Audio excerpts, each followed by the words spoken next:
Well, and there we are. Look at that. It's live. Second night in a row making a live video from the dullest background in the universe. Let's see if I can adjust that a little bit. Could that be any more dull? Let's see if I can bring this up over here now. I have to do this from my bedroom tonight because Emily, my daughter, is in the living room watching some anime series. Seven Deadly Sins. That's what it is in Japanese. Oh, so we'll bring it up over here. Look at that. Okay, there it is. It's just too easy. Let me turn the sound off though. Okay, here we go. So there we go. So this is another hi. Someone joined. So this is another Diary of a Project Manager video.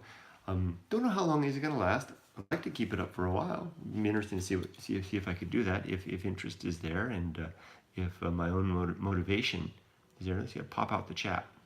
Pop out the chat. Pop out the chat. Look at that. There it is. Let me see if I can make this work. And say hello. Good, then if I see myself on the video. Just a chat window. So that was fun last night, doing that. I enjoyed talking about something that's very important to me and has nothing to do with anything that I've ever done before on YouTube. I thought I'd do it again. Namely, tonight I want to talk about something that I call Status Friday. Wait, let me back up a little bit. Back it up. So I started doing this, this is the third video in this little series here. And it's about project management, which is, like I said in yesterday's video, couldn't possibly be any more dull or uninteresting to most people. But I was surprised that, it seemed like a lot of people liked it. I got a lot of thumbs up. So that's interesting. Maybe it was just a novelty to see. It's something that I really do enjoy. It's my job. It's in a process. It's a way of getting things done in an efficient manner, and it can provide a livelihood for someone that might be interested. So what I endeavored to do was to go ahead and start sharing these my thoughts about project management through these videos. Now, of course, you can see what the title is. You can see the very dull background. If it's not for you, that's fine.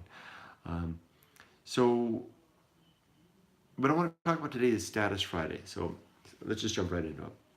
So an important part of my role as a project manager is to keep my stakeholders and my sponsors and any other interested parties informed of what's going on. So yesterday I talked about those two words, stakeholders and sponsors, but I really didn't define what the difference was. I promised I would, but I didn't. So stakeholders are, as the word implies, anybody that might have a vested interest in the project, in the success or failure, and for one reason or another is involved. Either they could be involved at the simple level of needs to know, so we need to keep them informed.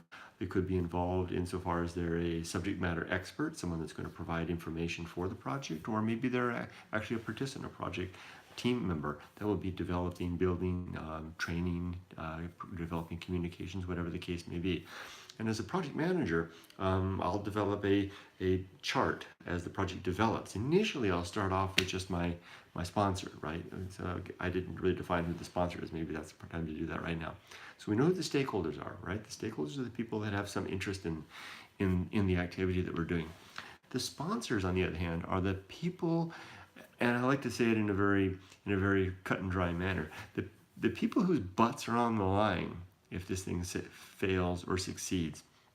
So I work for a government agency that's involved just with IT. We are a big 5-story building, and that's all we do is we do all of the IT. We'd like to do all of the IT for the entire county where I work.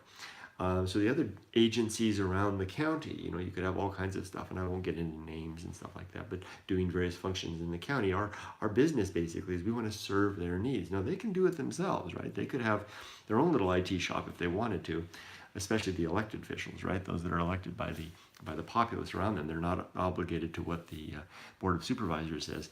So they can do that, but we want to be the ones to do that, and we have very good reasons to make them want to make us those people because we have access to proprietary, highly sensitive information and establish protocols and systems that make sure that information is safe. No county official wants to find their name in the headlines because of leaked information, right? Such as proprietary, personal information, your PII, personally identifiable information.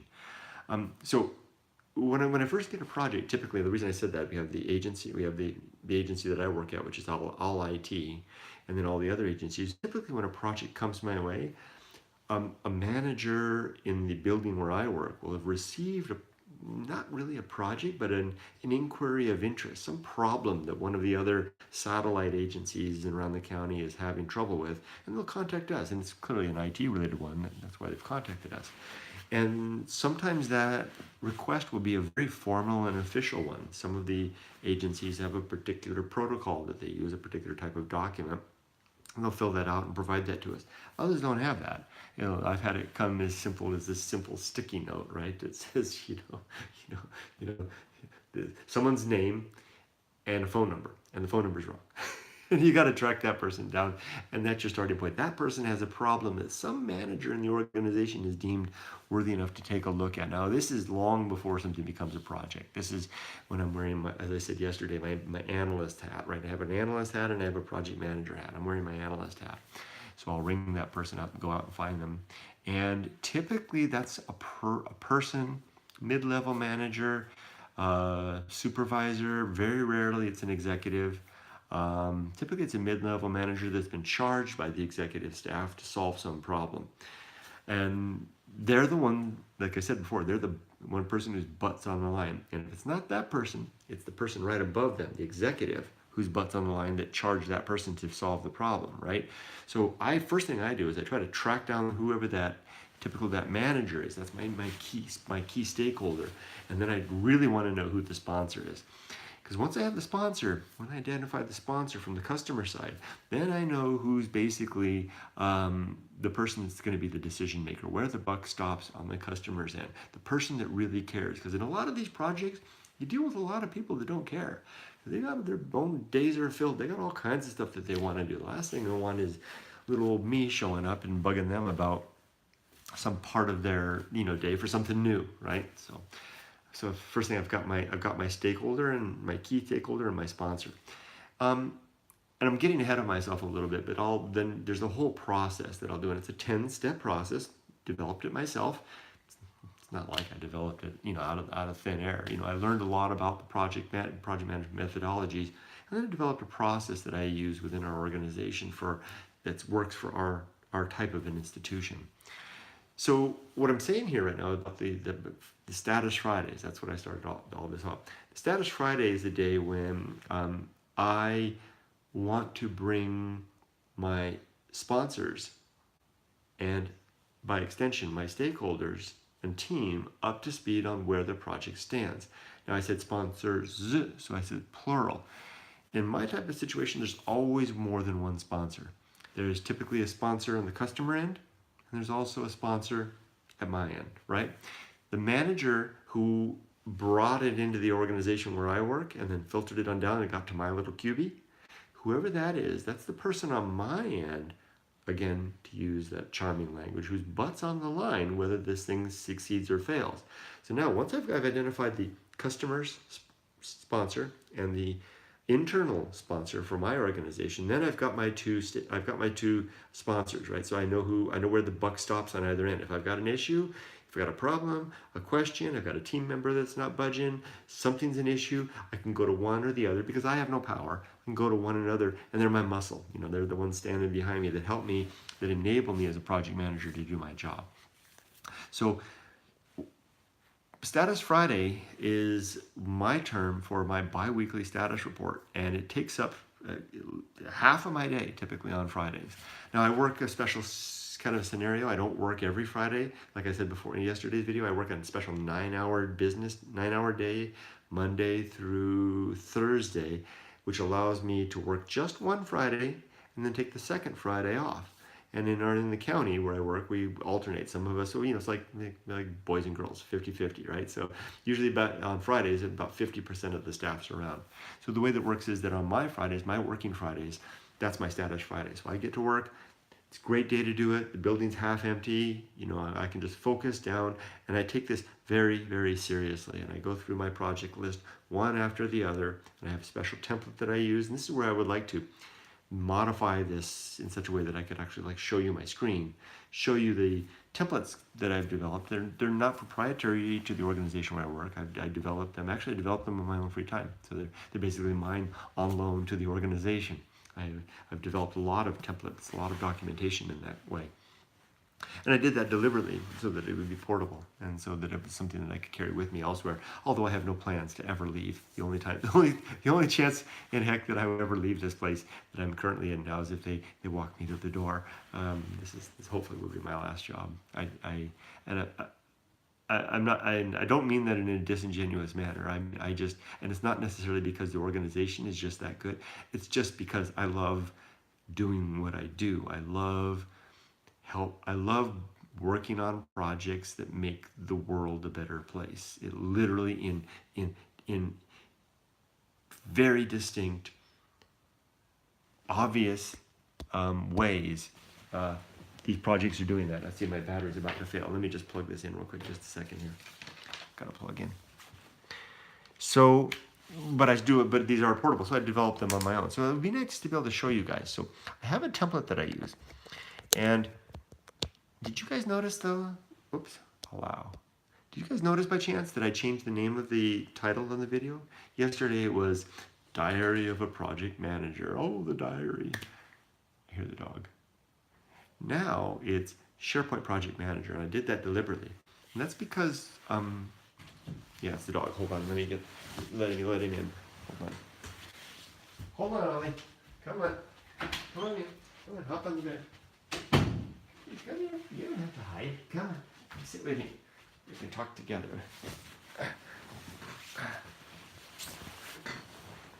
Meet Ollie. This is Ollie. This is Ollie, our dog. Can you say hi? Woo! Woo! He'll howl if I do that long enough. Slimy. Okay, here. Go sit over there. Anyway, so I'd love to show you the documentation. So SharePoint Project Manager. So if you're not familiar with SharePoint, SharePoint is a Microsoft product that is basically corporate websites. So imagine websites that you can use in slimy dog tongue. You can use for all kinds of different things.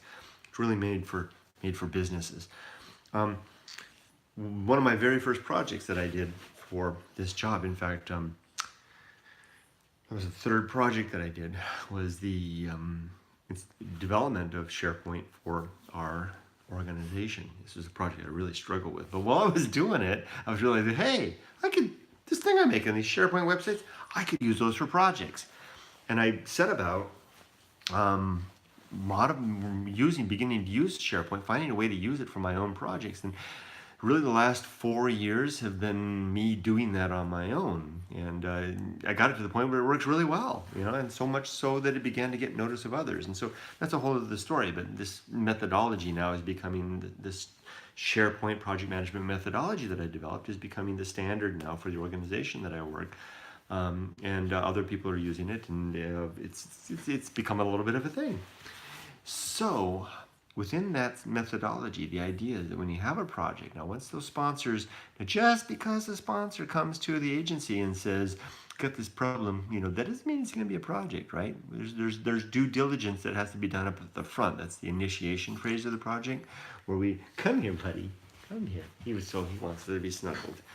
You got to do your due diligence up front to identify if it really is a project, because some things are not project. Project, technically defined, is typically a one-of-a-kind, unique activity that has a life cycle, a start, a middle, and an end. Not like a routine thing that's done over and over again. And some organizations will give a particular amount of hours or size to something to call it a project. In our organization, typically 80 hours or more. So if it's not going to meet those criteria, then we'll handle it in a different way. We won't assign a dedicated project manager, someone with the tools and the training to do that, but we'll give it to a lead or a supervisor or something, anybody to run with. And so it's a different type of animal. Anyway, so I get to the point when something becomes a project, you get the handshake between the two sponsors, brokered by the business systems analyst. I'm not a project manager in that. I have my analyst hat on, brokered by that. Once you get to that point, then at that point, using the methodology, I will then spin up, instantiate, a word I used to say all the time when I was in Japan as the Lyles brother, instantiate a SharePoint site in the cloud, and that then populates. I've got it set up in such a way that when you whip up a site for a new project, it populates it with everything in there, all the lists, all the documents, all the templates, everything's in there ready to go, and you're off to the races. Just start opening the documents, typing them up, customizing them, and you've got a project that's started. It's really a fun process once you get it going, and it took a long time to get it going. It's really fun now is that other people are doing it. I get to see them do it, go to watch their meetings and see them following that process. It's quite exciting. But one of the steps in that is that every 2 weeks you have to communicate. You communicate more frequently as needed. You communicate, of course, as things like risks and serious issues or decisions come up. You have to communicate. There's a special protocol for doing that as well. And something that comes up that's basically a decision that needs to be made. It needs to be given to one or both of the sponsors. I, as the project manager, have to put my BSA hat on, my analyst hat on, and type up something that communicates that clearly, send that off to them, let them decide, and then record the decision, make the decision evident to the team, and then identify whatever consequences that might have to the project. But the key communication, and I'll shut up in just a moment, I've been going on for a long time. The key communication, the one that's most fun for me, is my bi-weekly status report. And like I said, there you go. I have a template that I use for that.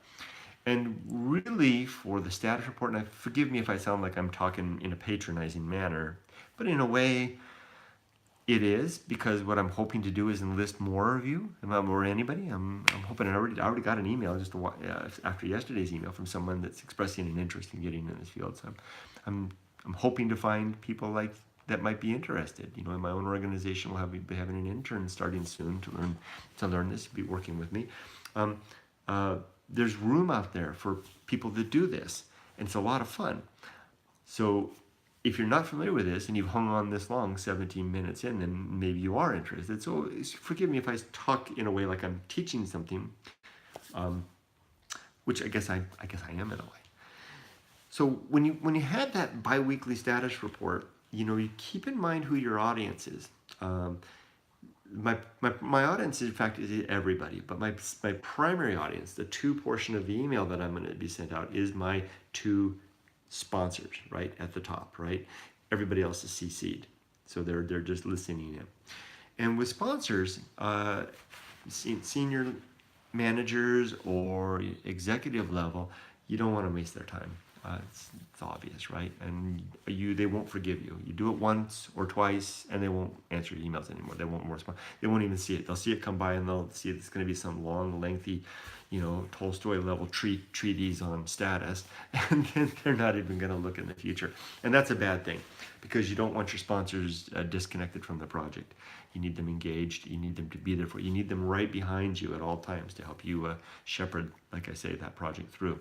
So in my status reports, I make sure that my structure is always the same. The template is very structured, very formatted. It's designed to be eye-catching and to give exactly what they need in a very concise manner. This is why it takes me half a day to make status reports for 5 projects, because I spend so much time writing them in such a way that they're clear. And what that does in the process is it helps me to flesh out what the status of the project is in my own mind, identify issues that I really didn't understand clearly, make sure I do understand them clearly, because to be able to communicate them clearly, I need to know them. So the status, it always begins with a subject line. I want that to show up in the inbox right there. It's going to simply say status in big bold letters, colon, and then the name of the project. Status, colon, name of the project. They know when they see that, they know what it is, because they see the same thing every 2 weeks. And if they ever want to filter for their status on their project, they can simply filter by the status and filter by the project name, right there in a row, all the statuses. then you jump right into it, and it says basically project sponsors and stakeholders. And then it begins with the following is your biweekly status summary for the XYZ project. And then right under that is the date. And then right below that is health. Health is simple: green, yellow, or red, which are for the most part self-explanatory, right? If we're green, if it sees the green and I make it highlighted in green there, if my sponsor sees we're in green, they know we're good. They're happy. And my projects, if I do say so myself, are pretty much always in green. For the most part, I do get yellow. It's my bad. It's my serious bad if I let things get yellow or red. It's yellow when something's come up that's going to require some attention. That's a threat. Red is something is a threat.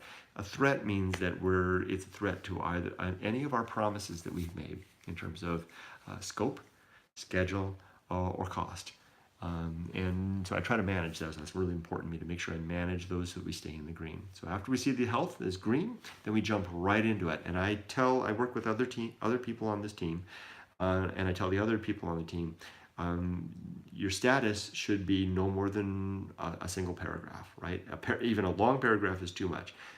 4 or 5 sentences, if you can keep it really concise, really well written, really to the point, so that you're telling the story from the last story that you told 2 weeks ago. If 2 weeks ago you gave a summary that we're about to deploy, the pilot phase was successful and is complete. Our users have been contacted. They're ready to go. The training team's documentation is set. Rooms are reserved.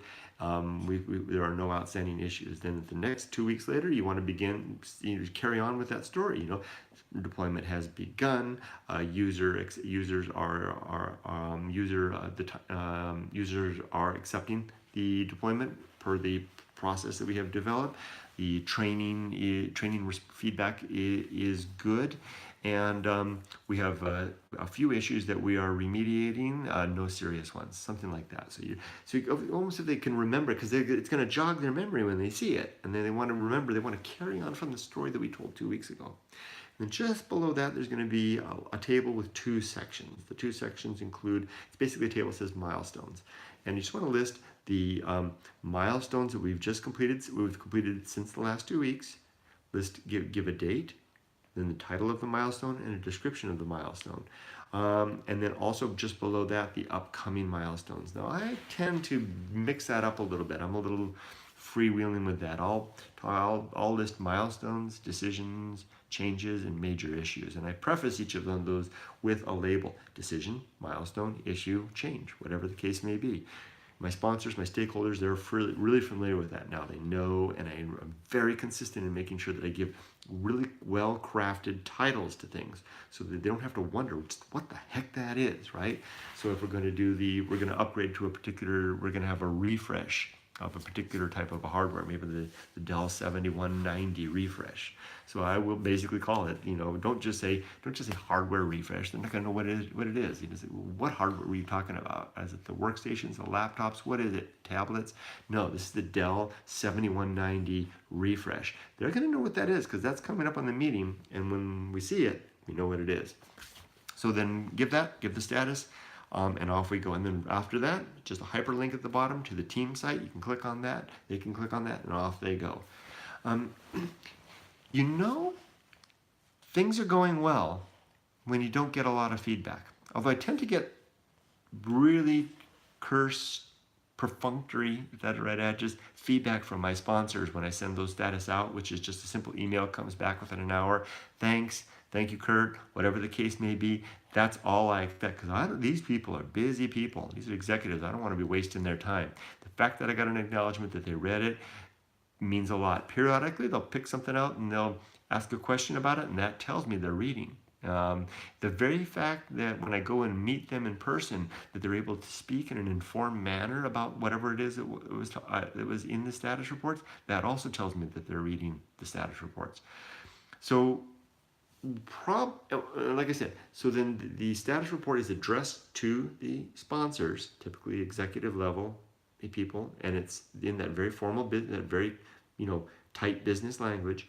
And then under that, I will CC the team. Now, typically for my teams, using Office 365 in the cloud, with Outlook in the cloud, Outlook Online, Using the people function, I'm able to create distribution lists for all of my projects. I'll have several distribution lists for big, large projects. I'll have several ones. One of the projects I'm working on right now, a big deployment project, I have a mailing list for the internal team. I have another mailing list for the division coordinators, another mailing list for the site coordinators, and you can mix and match those as you like. Oh, and I have another one that's all, that project all. And so there's 4 mailing lists. So I'll give it to the sponsors for this biweekly summer status report, and then down in the CC, I'll just say all, what that project name is, all. And all of my projects have those various mailing lists. It's important to keep those current. And then tag on a few extra people as needed, as need to know, and send it out. And I did that. Had that all done today by noon. Got those typical, terse responses back, which are what I expect. And I was able to spend the rest of the afternoon working with a new project manager on some of the activities for a new incipient project that's just starting up. It's not even a project yet. It's what we call, we call it a business case, basically. And that might be a good subject for the next one of these, to talk about the business case and as I said, the inception of a potential project, and determining if it's going to be an actual project or if it is not, if it's going to simply be what we call an initiative. Now, this language is not, that I'm using, this language is not, some of it's standard. A lot of it, I'm the kind of guy, I'm kind of a rogue project manager. I realized you could go the path of learning all the particular methodologies, get your PMP, all that kind of stuff, and be the bulletproof project manager. What I was really after was finding a way to succeed in a challenging situation. So I'm going to finish with a little response. So I got an email yesterday after yesterday's video from someone who wrote to me asking. Now, he's already got some experience in the IT industry, but he's interested in the next step. Finding another way. Let me get this thing off the screen. He wrote to me asking about that, and specifically asking me a pointed question about how I got started here, back in the USA, after being so long, more than a decade, in Japan, out of the industry. I was in IT before that, but how did I get started? So I'm going to read to you my response to him. I'll keep his name, private, because it tells the story, and then I'll sign off for that. And I saw a question in yesterday's email comments too about the same line. So here it is. Hello. Name. It's not, and this is someone that I had met. I had met at one of those YouTube meetups in Tokyo. So he wrote to me and he reminded me how we'd met. Says, it's nice to hear from you. This is me talking to him. It's nice to hear from you. It's been a while, and it sounds like we've both been experiencing some interesting adventures since we last met. And then right to the point. While living and answering his question about getting back into IT. While living in Japan, I searched for an IT job in the USA for several years before landing the lead, which brought me to my current position. I didn't really talk about it much, but for those last few years before I left, I was actively searching, posting jobs, my resume on Monster, and just trying to lead things up. Just nothing. I got nothing. I mean, it was like, you just sit there all day. Nobody had any interest in me. My skills were way out of whack. When I left IT in 2003, it was all about distributed architecture, and when I got back, it was all consolidated. All the skills that I had were for naught. I was speaking in protocols and using acronyms that were as dated as Pretty in Pink. So I was not having much success. So I took a gamble. And I flew to the USA for drinks. Oh yeah, wait. Several years before landing the lead, which brought me to my current position. So I got a lead. So I took a gamble. I bought a ticket and I flew to the USA for drinks with one of the managers. I arrived in the morning, had drinks in the evening, and flew back to Japan the next day. I basically took a gamble of an airplane ticket to try. And the manager told me, she told me quite frankly, she said, I'm kind of paraphrasing. She told me quite frankly I wasn't qualified for the job. I wasn't qualified to work for them. However, she offered me a chance to become She offered me a challenge to become ITIL certified, which I realize in hindsight that the ITIL certification, although it was useful, it's helped me. You know, it's the IT Internet Library certification. It's a standard for like project life cycles, for life cycle of anything, projects, processes, all kinds of stuff. It's really, really useful. I mean, she said, Kurt, if you can go get foundation level ITIL certified, I'll give you a chance. I'll give you an interview. So I flew back. I got back on the plane that very night and flew back to Japan. And I signed up for, what is it called? It's a British group, Loyalist ITIL group. And I did this online training. I had to pay money out of my pocket, and then I had this proctored test with ITIL tester out of London, and got my certification. So after which point she'd give me a chance and arrange an interview. I did what was necessary. I remember this was the phase when I was living in Japan, when I had that little cage, that little metal cage all around me, and I was making those videos. When I wasn't making videos for YouTube, I was studying for the ITIL exam, and I passed, and I got the darn certificate. I did what's necessary, got my ITIL foundation level certificate, which is nothing. It's just like the basic level. You can go levels above. And wrote to ask for an interview, which she granted. So I wrote back, and this was like 4 months later, and I said, hey, I got the ITIL thing. And she said, okay, she followed through. She arranged an interview, and yep, I got on another plane, flew to the USA, arrived in the evening, interviewed in the morning, and was back on the plane the same day. And guess what? I got the job. I still can't believe that happened.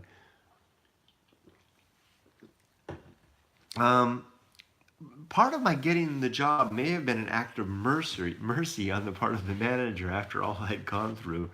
Hey, I'll take it any way I can as long as it's honest and not fattening. The first year was very rough. They should have fired me. I really wasn't qualified. In hindsight, I can't believe I made it through my first year. I really should have been fired. The very first project they gave me, that was 2 weeks after I arrived, they gave me a project. It gave me a week to prepare. Came into the meeting room with the executive sponsor, and within 30 minutes I was taken off the project and it was given to somebody else. They should have walked me out the door. I clearly did not know what the hell I was doing. It was a huge setback, very scary. My wife and daughter were still in Japan. Remember, it took them 14 months before they joined me. So if they'd walked me to the door, I could have gone back, but I would have gone back to Japan without a job, without any money, in a very bad state of things. I don't know, still not completely sure why they didn't do that, because I've watched them since do that. And may have been that pity, may have been that mercy for all that I tried to do to get over, and I'll be forever grateful for that. But I do know what I did do, was that I did, and I'm really glad that my wife and daughter were not here, that I was living in that miserable little hovel in South Colton. I threw myself 110%, it's cliche, 110% at this, and I said, I will become an analyst, and I will become a project manager. And I went after the next opportunity. They gave me a tiny little project after that, and I struggled for that first year. It was very embarrassing. But for the second year, things started getting better. Guess what? I started getting a process. It was one of my own making. Because remember, I didn't have a chance to go through all that stuff or come up. I was 50 years old, right? What the hell am I going to do, right? So I had to figure it out for myself. Let me go ahead and finish on the interview in the morning. The very first year was rough. They should have fired me because I really, really wasn't qualified. Since then, I've worked very, very hard and have gained new skills, developed processes and documentation, and in the end, crafted my own end-to-end project management lifecycle. I did. I'm sure any PMP toting project manager would look at what I've done and go, what the?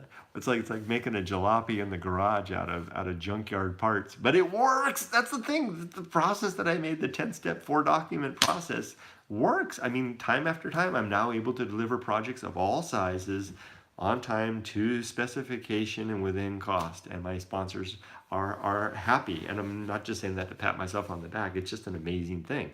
My sponsors are happy, and it's gotten the nose of the organization, who have tagged other project managers to come learn this methodology, adopt the methodology, and the agency is actually taking it on. That's the agency's new methodology, this thing I created. So, and it's kind of blah, blah, wow. So dreams can come true. It took 5 long years, and in fact, my 5th anniversary is next week. It will be February 20. No, yeah, on Sunday, February 24th, 2014 was the day I arrived, and February 24th is not this coming Sunday, but the following Sunday after that. That'll be 5 years. But I think I made it through. And then I finished within part of it saying, what path do you think you could start to find your own way? That comment is addressed to the gentleman that wrote to me. And with that, that's my story. All that 35 minutes to talk about Status Report Friday. I hope this has been helpful. I want you to know that there are a lot of activity. There are still a lot of jobs out there that are not going to be replaced by robots anytime soon.